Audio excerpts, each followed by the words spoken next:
요즘 정말 이상한 일이 벌어지고 있습니다. 기업들은 일할 사람이 없다고 아우성인데 우리 청년들은 또 일자리가 없어서 너무 힘들다고 하죠. 아니, 대체 왜 이런 역설적인 상황이 벌어지는 걸까요? 이번 시간에는 이 청년 실업 문제, 그 근본적인 원인을 한번 제대로 파헤쳐보겠습니다. 자, 바로 이 질문이 모든 문제의 시작입니다. 사회는 일할 사람을 정말 애타게 찾고 있는데 정작 청년들은 갈 곳이 없다고 말하고 있어요. 도대체 어디서부터 이렇게 어긋나게 시작한 걸까요? 어쩌면요, 처음부터 사회와 청년이 완전히 다른 곳을 바라보고 있었기 때문일지도 모릅니다. 이 그림이 그 어긋남을 아주 명확하게 보여주고 있죠. 마치 이렇게 가위표처럼 서로 다른 방향을 보고 있는 거예요. 사회는 일할 사람, 그러니까 과정을 함께 만들어갈 사람을 원하는데 우리 청년들은 돈 받을 자리, 즉 결과물인 월급을 먼저 생각한다는 거죠. 바로 이 지점에서부터 두 개의 전혀 다른 길이 시작되는 겁니다. 자, 그럼 첫 번째 길부터 한번 따라가 볼까요? 우리에게 가장 익숙하고 어쩌면 가장 매력적으로 보이는 길일 수도 있어요.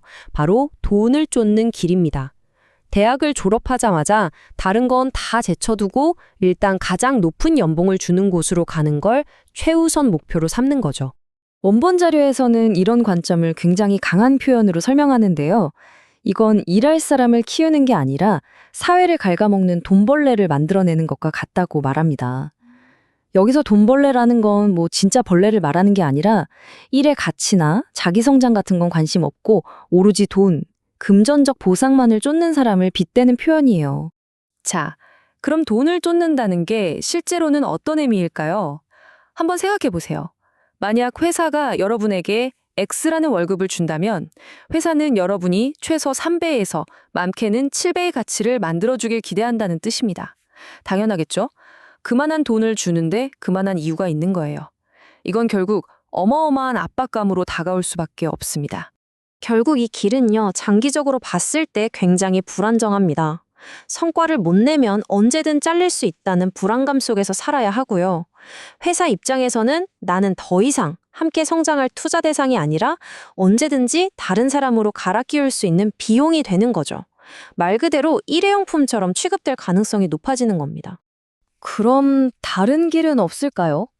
다행히도 있습니다. 바로 두 번째 길, 공부를 추구하는 길입니다. 커리어의 시작점을 돈 버는 시기가 아니라 배우는 시기로 생각하는 거죠. 물론 여기서 말하는 공부는 책상에 앉아서 하는 그런 공부가 아니에요. 바로 사회 공부입니다. 대학에서 배운 이론을 실제 현장에 부딪혀가면서 적용해보고 진짜 내 것으로 만드는 실질적인 역량을 쌓는 기간을 말하는 거예요. 대학 교육이 1차 교육이었다면 이건 2차 교육인 셈이죠. 그럼 이 사회 공부 기간에는 어떤 마음가짐을 가져야 할까요? 핵심은 바로 이 숫자 70%입니다. 이 시기에는 내 실력의 100%를 다 돈으로 받으려고 하기보다는 한 70% 정도만 받아도 만족할 줄 알아야 한다는 거예요. 왜냐고요? 나머지 30%는 회사가 나한테 주는 일종의 장학금 같은 거니까요. 돈 안 내고 배우는 수업료인 셈이죠. 이렇게 학생의 마음으로 일하면 진짜 생각지도 못한 이득이 많습니다. 첫째, 돈을 받으면서 배우잖아요. 세상에 이런 과외가 어디 있겠어요. 둘째, 회사는 비싼 기계부터 A4 용지 한 장까지 내가 성장하는 데 필요한 모든 걸 지원해 줍니다. 셋째, 부모님께 손 벌리지 않고도 경제적으로 자립할 수 있게 되고요. 그리고 가장 중요한 건 이 모든 과정 속에서 나도 모르게 진짜 실력이 쌓인다는 거죠. 아주 단단하게요. 자, 그럼 이제 시야를 좀 더 넓혀볼까요? 이 두 갈래길이 10년, 20년 뒤에는 과연 어떤 결과를 만들어낼까요? 지금의 작은 선택이 미래를 어떻게 바꾸는지 한번 보시죠. 30대가 되면요, 실세 격차가 보이기 시작합니다. 돈을 쫓던 사람은 높은 리스크를 안고 아슬아슬하게 버티고 있는 반면 사회 공부를 택한 사람은 꾸준히 실력을 쌓아가고 있죠.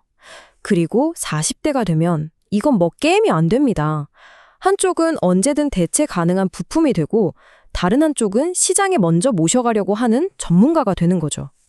이 그래프를 보시면 그 결과가 한눈에 들어옵니다. 사회 공부라는 훈련 기간을 성공적으로 마친 사람은 드디어 40대부터 자기 가치의 100%를 온전히 보상받기 시작합니다. 심지어 실력이 아주 뛰어나면 인센티브, 즉 플러스 알파까지 받게 되죠. 왜냐하면 이제는 정말로 사회가, 회사가 필요로 하는 사람이 되었기 때문입니다. 맞습니다. 이게 바로 사회 공부의 궁극적인 보상이에요. 내가 회사를 찾아다니는 게 아니라 사회와 좋은 회사들이 제발 우리 회사를 와달라고 먼저 찾아오게 만드는 것. 그 누구도 대체할 수 없는 전문가로 인정받는 것. 바로 이겁니다. 결국 이 모든 이야기는 딱 한 가지로 귀결됩니다. 바로 마음가짐의 전환이죠. 우리가 커리어의 첫 단추를 어떻게 꿰어야 하는지에 대한 근본적인 생각의 변화가 필요하다는 겁니다. 핵심은 바로 이겁니다. 우리는 보통 좋은 대학 졸업장만 따면 모든 게 끝났다고 생각하잖아요. 근데 사실 그게 진짜 시작이에요. 어느 대학을 나왔는지가 중요한 게 아니라 졸업 후에 어떤 사회 공부를 거쳐서 나를 증명했느냐가 훨씬 중요합니다. 대학 졸업장은 그냥 기초공사 끝났습니다 라는 증명서 같은 거고요. 진짜 내 커리어라는 집을 짓는 건 바로 그 다음부터입니다. 그러니까 졸업하고 나서 우리의 소중한 시간과 에너지를 어디에 가장 많이 쏟아야 할까요? 당장의 높은 연봉이나 또 다른 학위가 아니라 바로 이 사회 공부에 집중하는 게 장기적으로는 가장 확실하고 남는 투자라는 게 이 분석의 핵심입니다. 자, 이제 마지막으로 여러분 스스로에게 이 질문을 던져볼 시간입니다. 나는 지금 일할 곳을 찾고 있습니까? 아니면 그저 돈 받을 곳을 찾고 있습니까?